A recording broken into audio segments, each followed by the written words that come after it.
¿Listos? ¿Preparados? Bien. Hoy es 21 de diciembre del año 2025. Apenas 10 días para terminar el año 2025. Ya le pasan revista. ¿Qué ocurrió en el año 2025? ¿Y qué esperamos del año 2026? Porque el año 2026 comienza ya en 11 días. El tiempo pasa, el tiempo vuela, el tiempo es, hay una expresión que se dijo una vez, el tiempo es inexorable. Eso es extraordinario. Y pasa, y uno dice, ¿y será la misma velocidad que pasa todo el tiempo? Porque siento como que está yendo demasiado rápido. O sea, los años están muy cortos y algunas veces se convierte en una eternidad. Cuando usted quiere que pase algo rápido, entonces el tiempo se detiene y dice, bueno, espera que todavía me falta por pasar. Que la gracia de nuestro Señor Jesucristo esté abundando siempre en nuestros corazones, que ilumine nuestros pensamientos y que lo ilumine a través de Cristo, nuestro Señor y nuestro Salvador. ¿De qué usted piensa que yo voy a hablar hoy? Yo no he terminado lo que comencé. La hermana María Gómez, la Mella, sabe que yo no he terminado. El pastor también sabe que yo no he terminado. Entonces, hoy sí voy a terminar. No es que el tema se termine, sino que yo voy a terminar esa serie, esa saga, como dicen por ahí, de un poquito recordar la historia de la iglesia, ¿verdad? Porque nosotros pertenecemos a la iglesia de nuestro Señor Jesucristo y debemos conocerla, cómo comenzó la iglesia, qué cosas han ocurrido durante estos 2000 años y en qué punto nos encontramos. La iglesia ha avanzado, la iglesia ha retrocedido o la iglesia se mantiene igual que siempre. Entonces yo le puse por título ahora, cuando la iglesia tuvo poder y perdió su esencia. Todo el mundo anhela poder, pero recuerde que el poder de la iglesia no es un poder terrenal, no es el poder de querer ser diputado, ser senador, ser síndico, ser presidente de la república. El poder de la iglesia no radica en eso, porque el mismo Señor Jesucristo lo dijo, mi reino no es de este mundo. O sea, no pretenda convertirse en algo grande en este planeta, porque lo más grande que puede ocurrir aquí en esta tierra es simplemente nada para Dios. Entonces, en la vez anterior que subió aquí, hicimos una especie de recorrido de la historia de la iglesia del año 313, aquel evento importante de Constantino, hasta el 380, donde ya la iglesia comienza una historia diferente, y ahí es que voy a comenzar. ¿Qué ocurrió en el año 380 después de Cristo? Hasta el año de 1517, un periodo largo, de unos 1000 y pico de años, acerca de 1137 años. Y en el año de 380, recuerden que todo lo que ocurrió en el concilio de Nicea, esa imposición de la doctrina del cristianismo con la corriente predominante del arrianismo, que entendía que Jesucristo no era divino, que Jesucristo no tenía la misma esencia, la misma naturaleza de el Padre, pero que se conciliaron esas doctrinas y finalmente ese concilio de Nicea se unificó, y eso fue lo que predominó hasta que en el año del año 380, donde se produce entonces el edicto de Tesalónica. O sea, el edicto de Tesalónica fue donde realmente los gobernantes, o sea, el gobierno de la época, que ustedes saben que operaba en casi Europa y Asia, lo que se llama el Imperio Romano. Entonces se promulgó ese llamado edicto, una especie de decreto, muy fuera ahora un decreto en estos tiempos. Entonces eso se produjo el 27 de febrero del año 380 después de Cristo, y eso fue dado por el emperador Teodosio junto con Graciano y Valentino II. ¿Cuál es el contenido central del edicto de Tesalónica? El cristianismo niceno, o sea, del concilio de Nicea, la fe definida en el concilio de Nicea del año 325 sería la única religión oficial del Imperio Romano. Subraye eso. Ese edicto de Tesalónica lo que dijo: la religión oficial del Imperio Romano va a ser el cristianismo. Entonces la iglesia, que en la época anterior, antes de Constantino, era una iglesia simplemente fugitiva, una iglesia perseguida, una iglesia que en esos tiempos, o sea, a la luz de los gobernantes, era una secta religiosa. O sea, y simplemente operaba un poquito en la clandestinidad. Entonces no era oficial. Y ustedes saben la cantidad de creyentes que fueron perseguidos, que fueron martirizados, que fueron muertos a raíz de que se entendía desde esa óptica que era una iglesia, una religión ilegal. Entonces con el edicto de Tesalónica, entonces la iglesia resurge de ser la iglesia clandestina, entonces a una iglesia que simplemente es la iglesia, es la religión del Estado romano. Entonces, en ese edicto de Tesalónica se reconocía como la verdadera fe del cristianismo. Un solo Dios en Trinidad, Padre, Hijo y Espíritu Santo. La demás forma de cristianismo, arrianismo, donatismo, etcétera, y las religiones paganas quedaban fuera de la ley. Entonces ya había una sola religión. Entonces todo aquello que no fuera cristianismo simplemente era ilegal bajo la luz de la ley romana. Las consecuencias históricas de ese concilio de Tesalónica, un poquito el fin de la tolerancia religiosa, iniciara en el edicto de Milán del año 313. Mira que de 313 a 380 son los llamados 67 años que hablamos en la vez anterior. Entonces aquí con ese concilio de Tesalónica se inició lo que se llama la hegemonía de la Iglesia Católica Romana. La Iglesia pasó de perseguida a una institución aliada al Estado. Entonces el Estado comenzó a favorecer a la Iglesia. Esta es mi aliada, esta es mi amiga, esta es una especie de mancuerna entre Estado e Iglesia.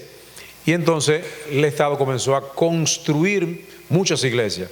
O sea, la iglesia no tenía que preocuparse por construir, por recabar recursos, sino que el Estado le proveyó de esos recursos para que la iglesia pudiera construir sus templos.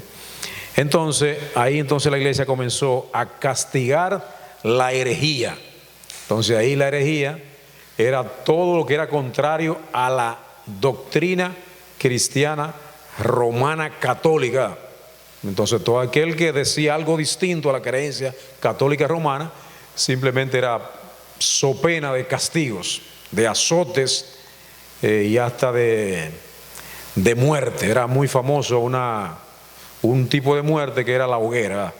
La hoguera un poquito simulaba: mira, si tú no promulgas mi fe, mi doctrina, tú vas para la hoguera, tú vas para el infierno. Era como el infierno antes de aquí en la tierra.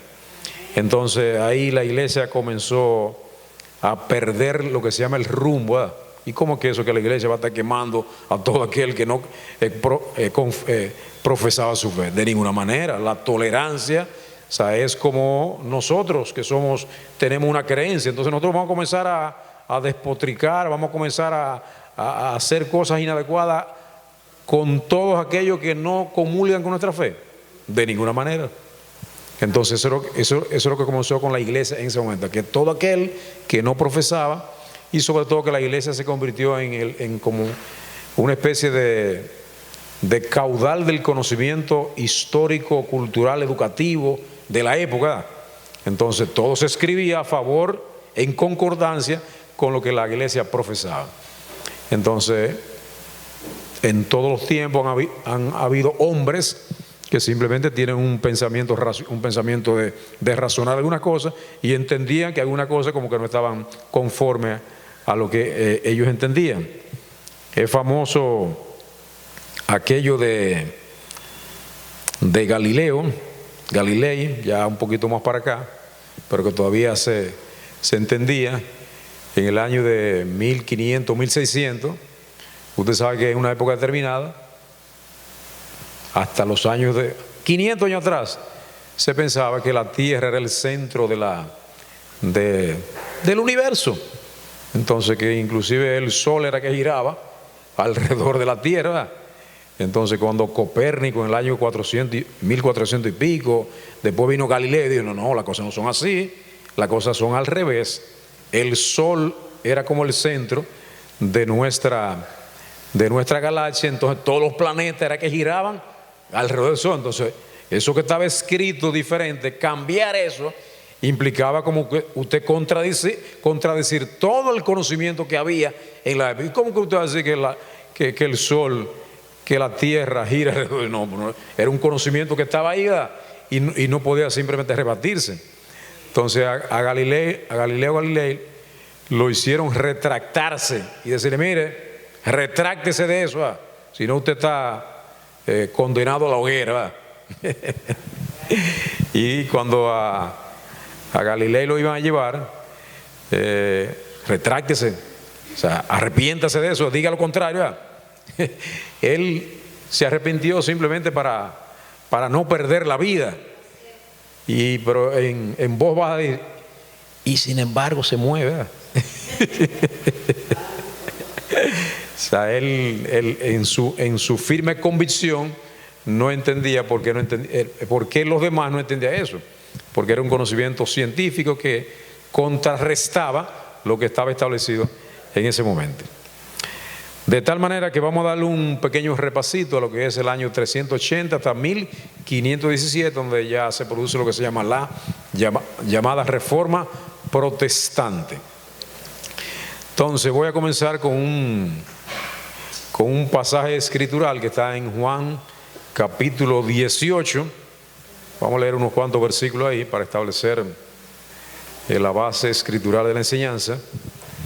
Dice Juan 18:31, entonces les dijo Pilato, tomadle vosotros y juzgadle según vuestra ley. Y los judíos le dijeron, a nosotros no nos está permitido dar muerte a nadie, para que se cumpliese la palabra que Jesús había dicho, dando a entender de qué muerte iba a morir. Entonces Pilato volvió a entrar en el pretorio y llamó a Jesús y le dijo, ¿eres tú el rey de los judíos? Jesús le respondió, ¿dices tú esto por ti mismo o te lo han dicho otros de mí? Pilato le respondió, ¿soy yo acaso judío? Tu nación y los principales sacerdotes te han entregado a mí. ¿Qué has hecho? Respondió Jesús, mi reino no es de este mundo. Si mi reino fuera de este mundo, mis servidores pelearían para que yo no fuese entregado a los judíos, pero mi reino no es de aquí. Entonces ese versículo quiero enfatizar como que sería como la alfombra que determina por qué la iglesia cayó en lo que cayó, con esa alianza que hizo, que fue más que el Estado que la buscó ella, que la iglesia buscó al Estado. O sea, el Estado romano tenía demasiadas religiones, entonces como que no podía lidiar con tantas cosas al mismo tiempo, donde aquí en esta región funcionaba una cosa, la religión pagana allá, otra por allá, y en cada pueblo tenían dioses diferentes. Entonces él vio una unificación en en esta religión de un Dios único, entonces simplemente vieron hacia ese momento que ellos podían tener cierto control a través de esta religión. Y ese es el origen, señores. O sea, no fue una revelación espiritual, no fue algo que el Estado, mire, ¿qué doctrina tienen estas personas? Sino que simplemente vieron una oportunidad única para el Estado tener un brazo espiritual y de esta manera poder controlar al pueblo. Porque en el fondo eso ha sido. Los gobiernos quieren tener control sobre los pueblos. Y si tienen una religión que lo pueda controlar, entonces, ¿qué alianza más bonita? Entonces vamos a unirnos. Y se unieron por esos 1000 y pico de años. Y así surgió esta mancuerna que todavía no hay manera de desatar. No hay manera de desatar la unión entre Estado e Iglesia.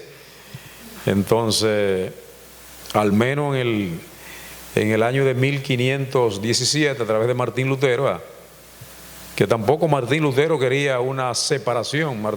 Martín Lutero no auguró lo que ocurrió con la Reforma Protestante, pero simplemente hizo lo que se llama un cisma. O sea, Dios a través de Martín Lutero hizo las cosas que se hicieron para que un poquito la Iglesia no tuviera esa dependencia con el Estado. Y un poquito, o sea, las iglesias evangélicas no tienen tanta conexión con el Estado. O sea, la conexión con el Estado lo sigue manteniendo la Iglesia Católica Romana, y eso es lo que hay en nuestros días.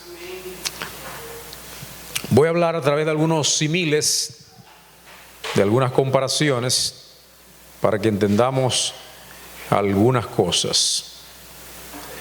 En mi introducción voy a hablar de la sal de la tierra, ¿verdad? ¿Para qué sirve la sal? ¿Para qué sirve la sal?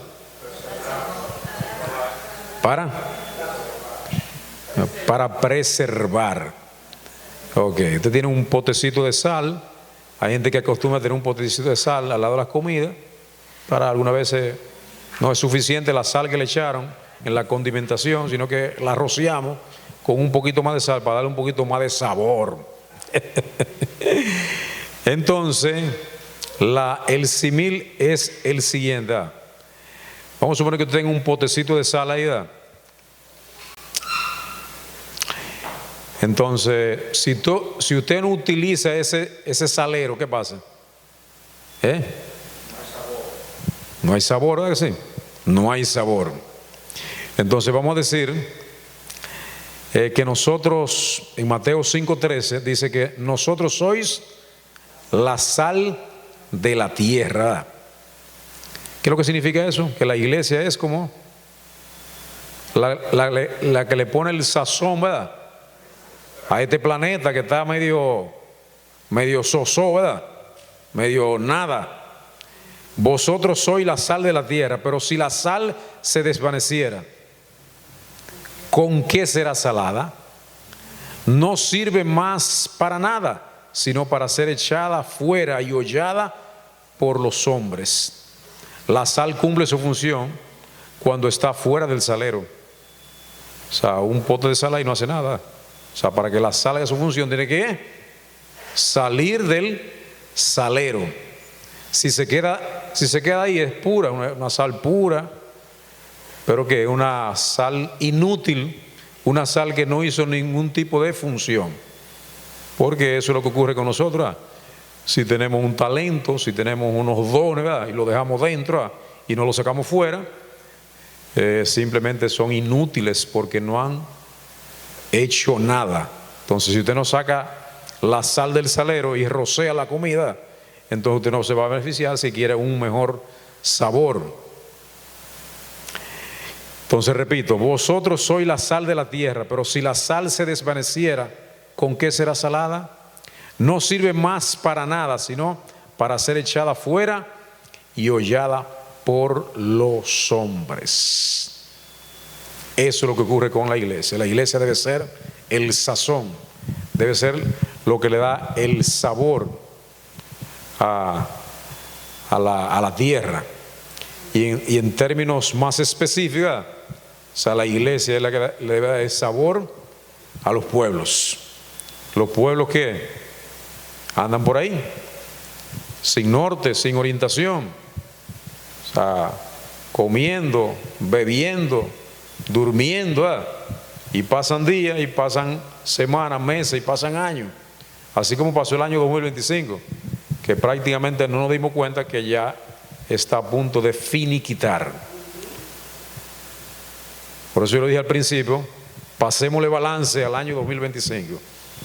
Y dice, wow, de enero a diciembre, ¿qué pasó con mi vida? ¿Qué yo hice? ¿Qué no hice? ¿Qué dejé de hacer? ¿Qué logré? ¿Qué no logré? ¿Qué meta conseguí? ¿Qué me propuso en enero? Que estaba tan entusiasmado en enero. Ay, este es mi gran año. Y ya estamos en diciembre. Y dice, wow, no logré lo que quería. O sí logré lo que quería, siendo optimista. Entonces, así me va a ocurrir cuando llegue el 1 de enero del año 2026. Usted va a volverse a trazar metas y va a llegar diciembre de nuevo, diciembre del año 2026, ok, lo mismo. Y así vienen años y pasan años y estamos prácticamente en la misma posición. Y nos vamos poniendo más viejos, porque los años no perdonan. El tiempo ahí nadie puede, no, quíteme 2, quíteme, no, los años están ahí. Y aunque usted quiera aparentar que no están ahí, están ahí. O sea, la piel nos delata, ¿verdad? Y hasta la mirada. Aunque yo me siento como un muchacho como de 20 y pico de años, no sé por qué. ¿Qué le parece? Porque es en espíritu, ¿verdad? O sea, no es lo físico realmente. O sea, entendemos que no es lo físico. O sea, es como el espíritu. O sea, la energía, la fuerza, el vigor, lo que tú tengas, es lo que determina realmente lo que tú estás viviendo en ese momento. Bien, entonces seguimos con este recorrido de 380 a 1517, de perseguida, una iglesia perseguida, una iglesia patrocinada por el Estado. ¡Ay, qué bien! Tenemos patrocinio ya de un Estado que es infinito, ¿verdad? Al Estado no se le acaban los cuartos. El Estado tiene una magia de gastar el dinero y nunca se le acaba, ¿verdad? Como los Estados Unidos. Estados Unidos tiene una magia de construir el dinero. En Estados Unidos puede haber una crisis terrible, ¿verdad? Pero hay una maquinita terrible que hagan papeletas de 10, de 5, de 20, y comienzan a funcionar las impresoras.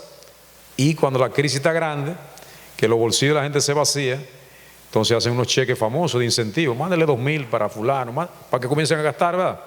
Porque hay una época de espera. Trump ha prometido unos recursos, ¿verdad?, que pronto llegarán, ¿verdad?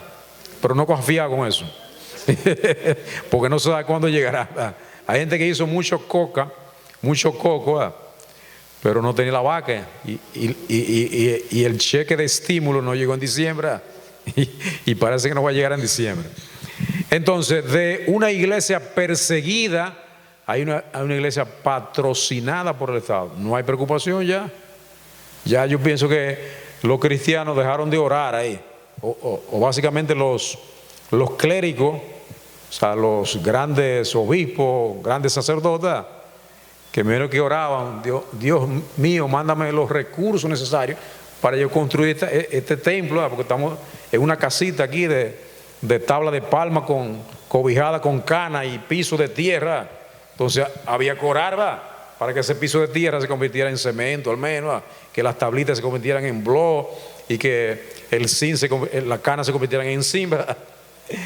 Y no solamente ocurrió eso, sino que no fue solamente eso, sino que las maravillas de palacetes que se construyeron en esa época son extraordinarias.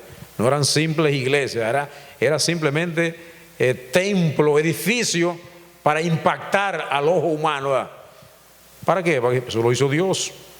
Eso lo hizo Dios. Mira qué iglesia nos regaló Dios, ¿verdad? Y posiblemente quizás fuera Dios, pero fue el Estado que financió esas mega iglesias, esos grandes edificios que todavía están ahí. Hay edificios de esos que están ahí que tienen 1000 y pico de años, que fueron construidos en esa época, y simplemente todo el que pasa por ahí nada más tiene que mirar para allá. ¡Wow! ¡Qué edificación! Y si usted va a la iglesia de San Pedro, allá en Roma, ahí que usted se va a maravillar. Ahí, mire, ahí se pararon todas las aguas, porque ahí se invirtieron todos los recursos del mundo para que no hubiese una iglesia más reluciente que la catedral de San Pedro. ¿Alguien ha ido allá? ¿Quién? Ok, Ani, dame un chin de experiencia. ¿Cómo tuviste esa iglesia? Que yo no tengo el privilegio de verla, solamente la he visto en foto ahí. Eso sobrepasa la realidad de un cristiano que cree en el Señor. Porque ahí hay estatuas, obras, que lo que indujeron a que fueran colocadas ahí, creían que la vida era para siempre ahí. Porque no querían perder su patrocinio ni su protagonismo en el mundo. Eso es lo que yo pude decir. Muy bien. La idea de eso era como deslumbrar el ojo humano, que no hubiese algo más grande que esa iglesia. Entonces, de ahí vino el protagonismo del papado romano católico, ¿verdad? Donde simplemente era como el Dios aquí en la tierra, el representante de Dios aquí en la tierra era el Papa, ¿verdad? Y sigue siendo para la luz del catolicismo, aunque yo soy uno de ellos, ya Dios me ha posicionado, y a cada uno de ustedes también, para que sea representante de Él aquí en la tierra, para que usted sea luz en medio de las tinieblas, no con ese poder deslumbrante, sino con una humildad, porque la iglesia no puede ser despampanante, ¿verdad? La iglesia debe reflejar la humildad de ¿quién? De Jesucristo, de aquel que no tenía una almohada en que recostar su cabeza. ¿En qué recostaba Jesucristo su cabeza? En una piedra dura. No tuvo absolutamente nada. No le interesaron las posesiones de este mundo, porque su reino, como lo dije anteriormente, su reino no era de este mundo. Es el reino nuestro, no es un reino físico, no es un reino de deslumbrar a los ojos, sino que es un reino espiritual, un reino que sobrepasa todos los reinos de la tierra. Si hubiese sido así, el diablo, que es el reino que es el príncipe de este mundo, le iba a regalar a Jesucristo todos los reinos de este mundo si él decía algo que no podía decir. Entonces su reino es espiritual y nuestro reino es espiritual y nuestro poder es espiritual. No es un poder de autoridades terrenales, respetamos las autoridades terrenales, pero hay una ley que está por encima de la ley de los hombres, sino que la ley espiritual está por encima de todas esas cosas. Entonces, de ese 380 después de Cristo, del martirio al privilegio, el cristianismo se vuelve obligatorio. Señores, al Imperio Romano empoderar a la iglesia de la religión oficial, simplemente ser cristiano no era opcional. Si usted vivía en cierto territorio, cristiano sí o sí, sí o sí, si no había problema, ¿verdad? O sea que en esa época funcionaba mucho la cuestión del feudalismo, ¿verdad? El feudalismo es un señor feudal. En Mao hay el feudo de Mao, ¿verdad?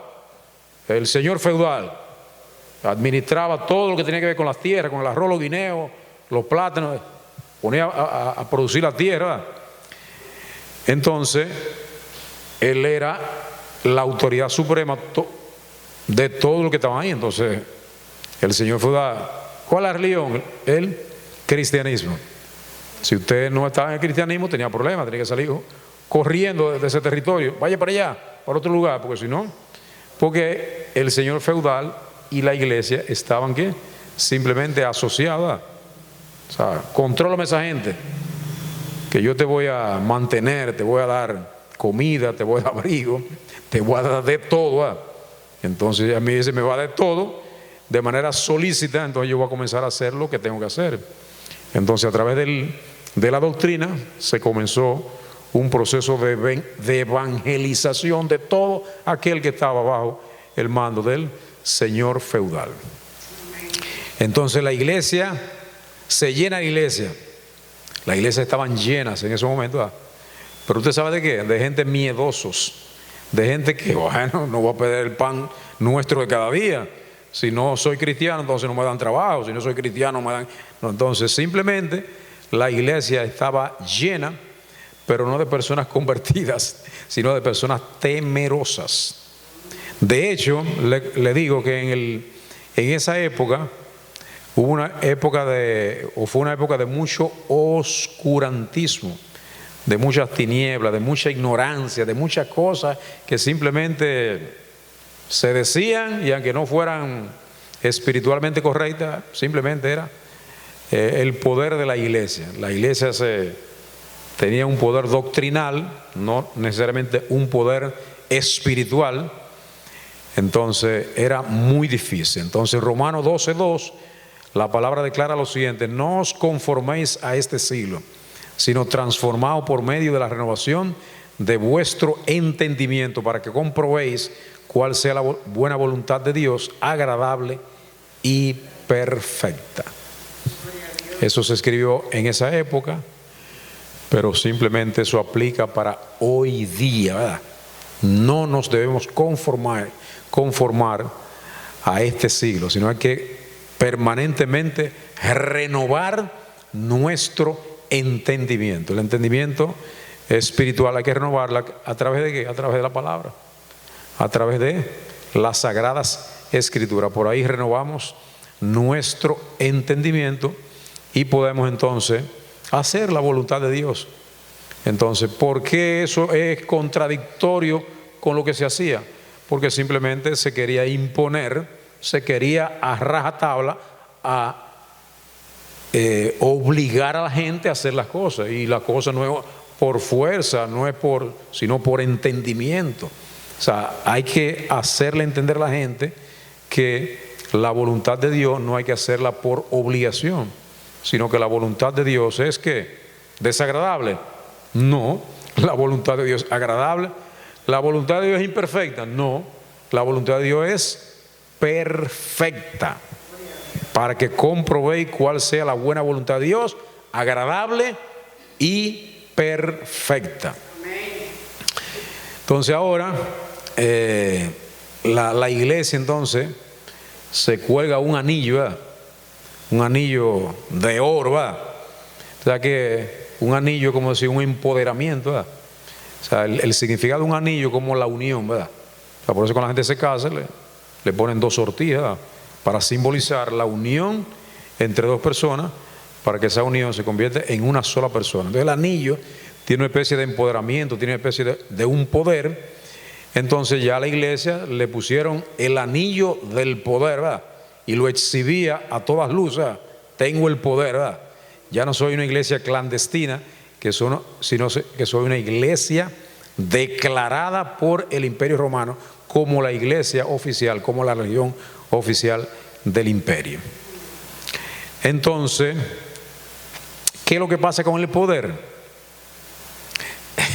¿Qué es lo que pasa con el poder? Que cuando usted tiene el poder, entonces alguien podría hablar entonces de profecías. No hay que hablar de profecías, porque ya si tenemos el poder ya podemos ejecutar las cosas.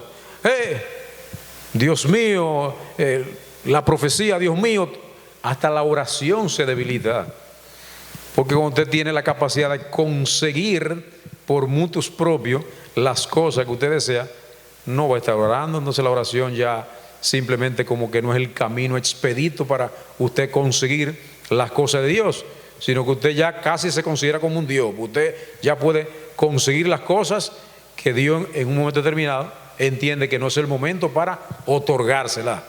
Entonces la oración se debilita, porque ¿para qué oramos? ¿Verdad? Para conseguir las cosas que por nuestras propias fuerzas nosotros no podemos conseguir. Y si la conseguimos tan fácil, entonces no hay que orar, ¿verdad? La gente históricamente ha orado, ¿por qué? Por abrigo, ¿verdad? Queremos abrigo, tenemos frío, o sea, queremos que Dios nos dé el abrigo, ¿verdad? Entonces, si tenemos los cuartos para comprar ese abrigo, hay que orar por un abrigo.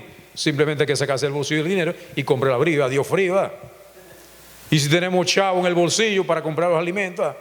Históricamente se ha orado por necesidad de alimentos. Y si tenemos los cuartos para comprar los alimentos, hay que orar por alimentos, no. Simplemente sacar la tarjeta de crédito, la tarjeta de débito o los chavos de bolsillo y comprar alimentos. Y lo tenemos, ¿verdad? Entonces, eso es lo que pasa cuando nos sentimos tan poderosos que entonces no necesitamos dependencia de nadie, ¿verdad? Lo tenemos todo, ¿verdad? Entonces eso es bastante peligroso.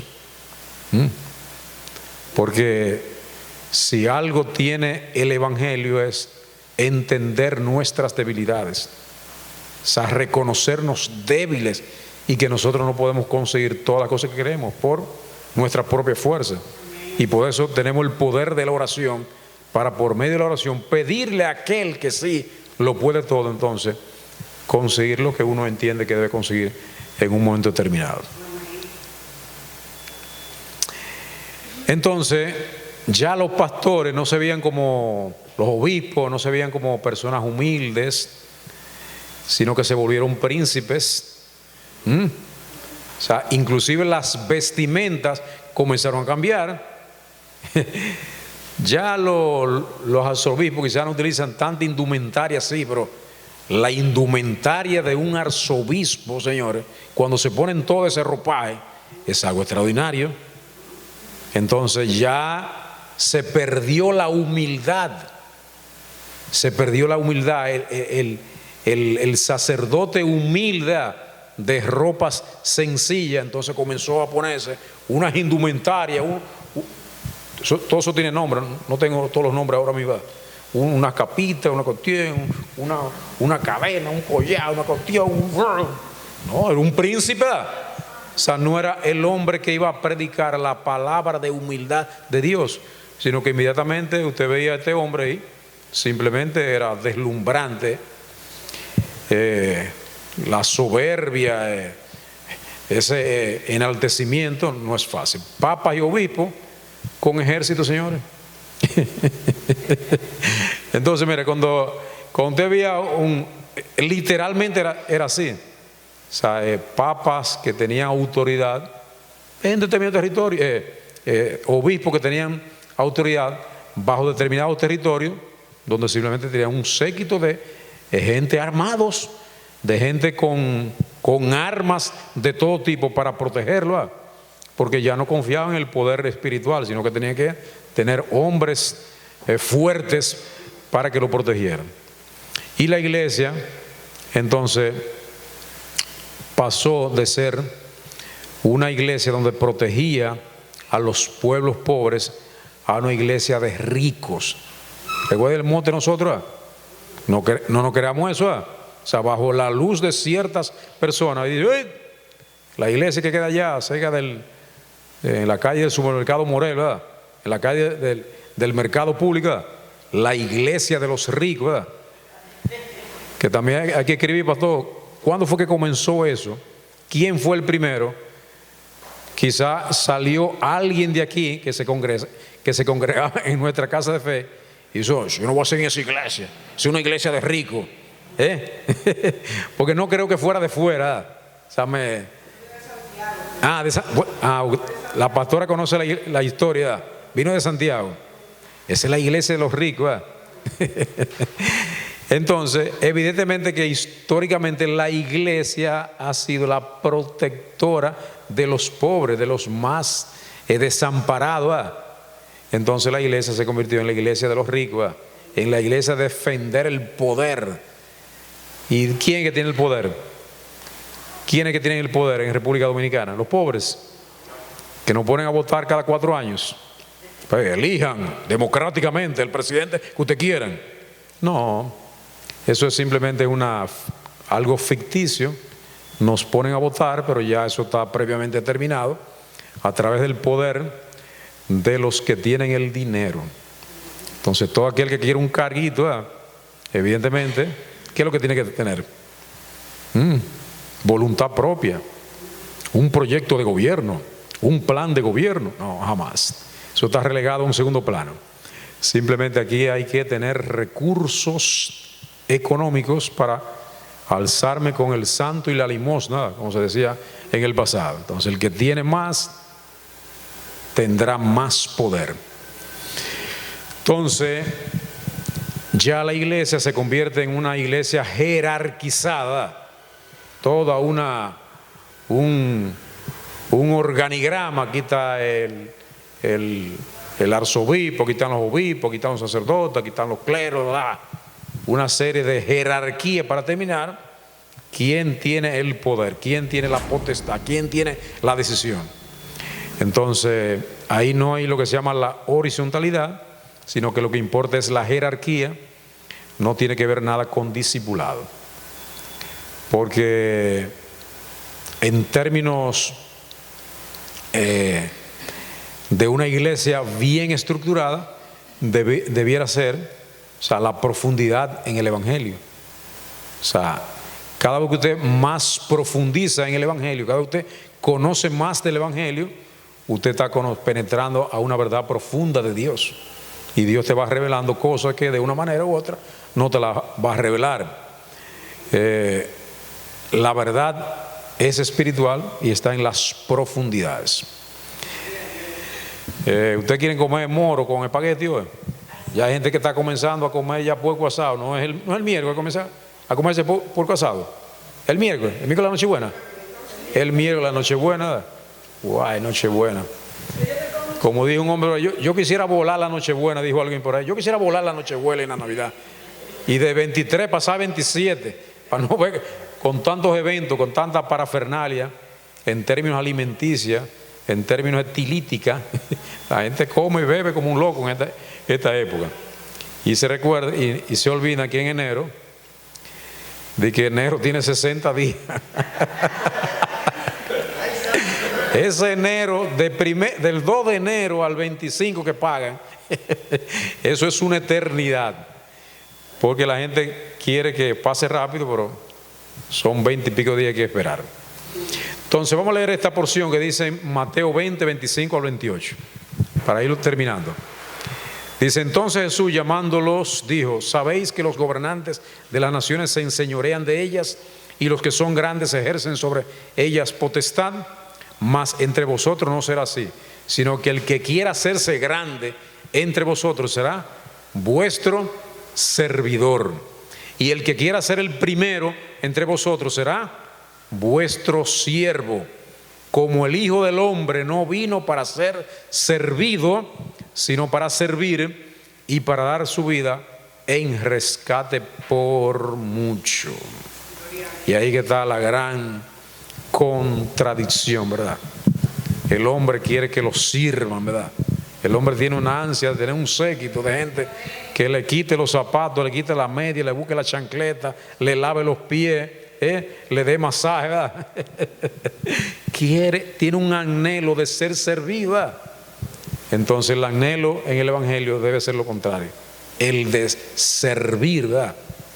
Y de servir, simplemente servir para el reino, no servir, porque hay gente que también le gusta servir para que le reconozcan ese servicio. Yo tenía una persona cercana que ella tenía un anhelo por servir, pero mire cuál es el anhelo de esa persona. Ella quería entrarme por boca y nariz que ella era una persona eficiente, ¿verdad?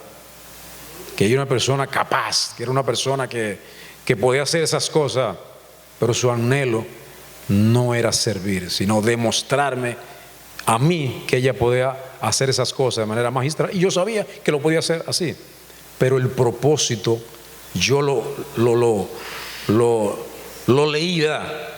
Esta persona no tiene anhelo de servir, es que tiene un anhelo de reconocimiento, que le digan que ella es buena, que ella es eficiente, que lo que ella hace lo puede hacer, que la meta que se propone. Y es verdad que era así, ¿verdad? Pero el blanco de ella no era el servicio, sino el reconocimiento al servicio de ella. Entonces nosotros nunca debemos servir para eso, para que nos reconozcan el servicio, ¿verdad? Ok, no, nos proponemos venir a limpiar la iglesia. Mire, pastor, yo estoy limpiando la iglesia. Yo he limpiado la iglesia siempre. Yo tengo un año limpiando la iglesia. Sí, ok, te está limpiando la iglesia. Te está limpiando la iglesia porque quiere servir, ¿verdad? No porque quiere que le reconozcan ese servicio. Y no está mal reconocer, también a la gente se les reconocen las cosas. Pero cuando usted, el propósito que busque es equivocado, simplemente al final va a ser un final equivocado. Entonces yo tengo muchas cosas aquí. ¿Cómo que dice el hermano Wilson? Tengo más cosas que darle, pero su espíritu está ya loco por salir de esta casa de fe para ir a hacer los menesteres de la Nochebuena. Pero quiero decirle lo siguiente. La iglesia en esa época quería imponer la fe con espada. Y ustedes saben que las cruzadas, que un día voy a hablar sobre ese tema solamente, las cruzadas y la Santa Inquisición, ¿verdad? La iglesia quería imponer su fe por la fuerza. Entonces cuando la iglesia quiere poner la fe por la fuerza y entonces mata en nombre de Cristo, y también se perseguía al que preguntaba. No pregunte mucho, porque la gente cuando pregunta mucho, entonces lo dice, ¿y por qué fulano está preguntando esas cosas? Y comienza la sospecha y hay problema. Entonces en Mateo 26:52 la palabra declara, entonces Jesús le dijo, vuelve tu espada a su lugar, porque todos los que tomen espada, a espada perecerán. En los días, en la noche del apresamiento de Jesucristo, usted sabe que Pedro era un hombre belicoso, y quería que Jesucristo no fuera a cumplir el propósito de la cruz, y sacó una espada y le llevó una oreja a uno. Y Jesucristo le dijo, mira, Satanás, tú estás en contra de mi propósito, ¿verdad? Porque si él no lo apresaba, entonces no se iba a cumplir el propósito. De manera que la espada, la fuerza, nunca debe ser impuesta para que alguien tenga creencia.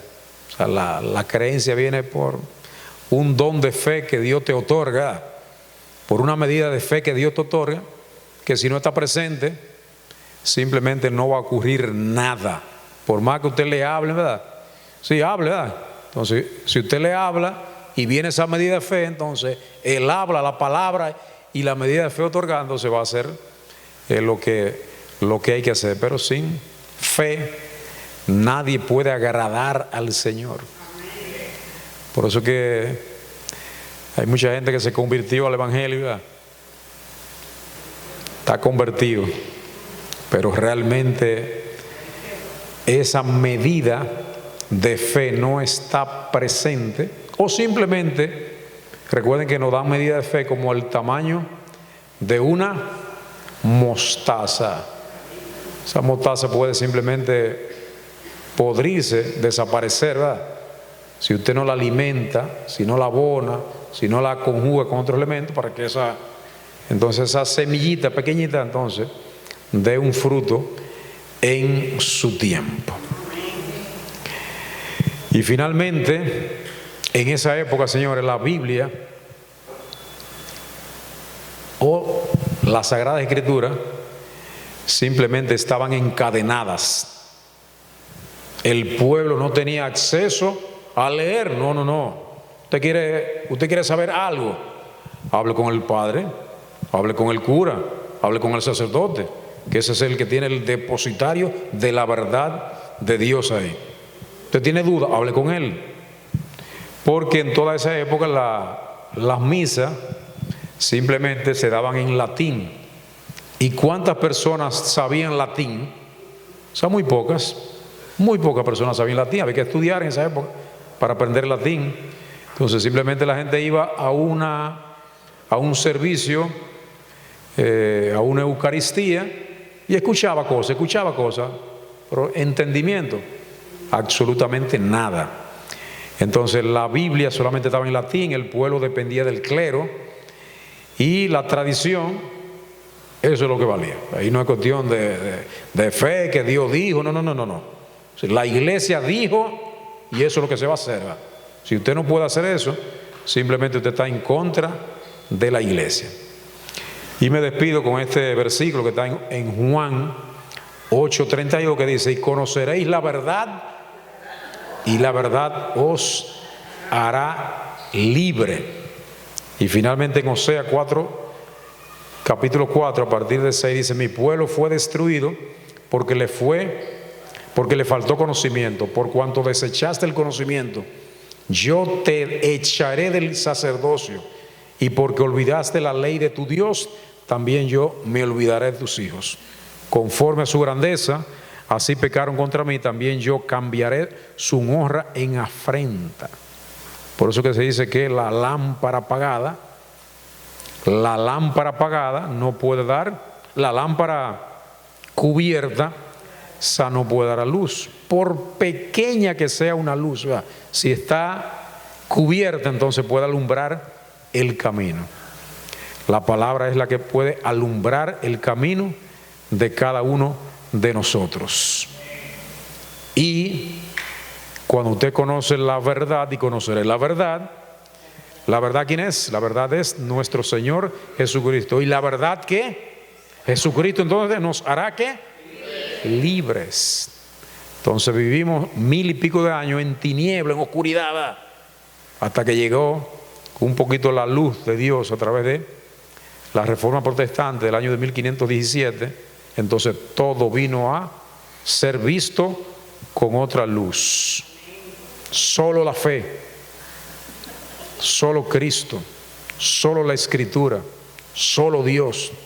A Él sea la gloria por los siglos de los siglos. Amén. Ahí está resumida lo que nosotros debemos profesar hoy. Cero tradición, bautismo y mesa del Señor. Las únicas dos cosas impuestas por nuestro Señor Jesucristo. Olvídese de ritos, olvídese de tradiciones. Solamente eso es. Y la verdad está en la Sagrada Escritura. Pero la verdad debe ser revelada. La verdad debe ser revelada a través del Espíritu. Si leemos la Biblia sin el discernimiento del Espíritu, simplemente estaremos leyendo un libro cualquiera que nos enseña cultura, nos enseña historia, nos enseña geografía, nos enseña de todo la Biblia. En la Biblia hay muchas cosas que no solamente son espirituales. Los grandes intelectuales quisieron leer la Biblia para entender algunas cosas y no pudieron, porque no tenían el espíritu que le alumbraba las Sagradas Escrituras. Porque el que busca las Escrituras para propósitos distintos, simplemente Dios le pone ¿qué? Un velo para que leyendo no entienda absolutamente nada. Por eso que a nosotros nos ha pasado, ¿usted cree eso? Solamente los intelectuales, nos ha pasado que leemos Biblia y no se nos revela nada. Hasta que usted dice: Dios, revélame tu verdad a través de tu Santo Espíritu. Y un versículo que lo leíamos así, sin entendimiento, sin discernimiento, entonces, wow, mira ahora lo que Dios me reveló a través de este versículo. Y así son las cosas. Vamos a ponerlo de pie, por favor, para que terminemos este servicio antes de la Nochebuena. Y recuerden que el próximo domingo hay que estar aquí. Pastor, usted le da un mensaje, ¿verdad? Que el próximo domingo hay que estar aquí también. El que quiera. El que quiera. Oramos. Padre Celestial, en el nombre de nuestro Señor Jesucristo, te damos gracias por estar aquí reunidos en nuestra casa de fe, por tu hacer posible revelarnos parte de tu verdad, porque la verdad tuya es grande. Si tú nos revelaras toda tu verdad, esa verdad nos consumiera, porque es tan poderosa que no podemos soportarla. Simplemente tú nos la revelas por porciones, por pedacitos, ¿verdad? Para que podamos ir instruyendo nuestro espíritu, nuestro instinto, nuestra mente, nuestro pensamiento, y nosotros poder moldear cada una de esas cosas. Te adoramos, Señor, te bendecimos, glorificamos tu santo nombre. Te pedimos por cada hermano, por cada hermana que ha venido acá, por los hermanos que se quedaron en casa haciendo diferentes diligencias, oficios, cuántas cosas planificaron. Te pedimos que nos dé espíritu de paciencia, Señor, que nos dé espíritu de sabiduría, que nos dé entendimiento para saber que el mundo no se acaba en estos días, que el mundo continúa, que nosotros permanecemos y permanecemos en ti. Te damos gracias por lo que ha ocurrido durante todo el año 2025, por las cosas que aprendimos, por las cosas que no pudimos aprender, pero que vamos a aprender en el próximo año. Te adoramos, Señor, te bendecimos. Apacigua nuestras mentes, Señor. Ilumina nuestros pensamientos a través de Cristo, nuestro Señor y Salvador. Gracias, Señor. En el nombre de Jesús. Amén. Muchas bendiciones, hermanos.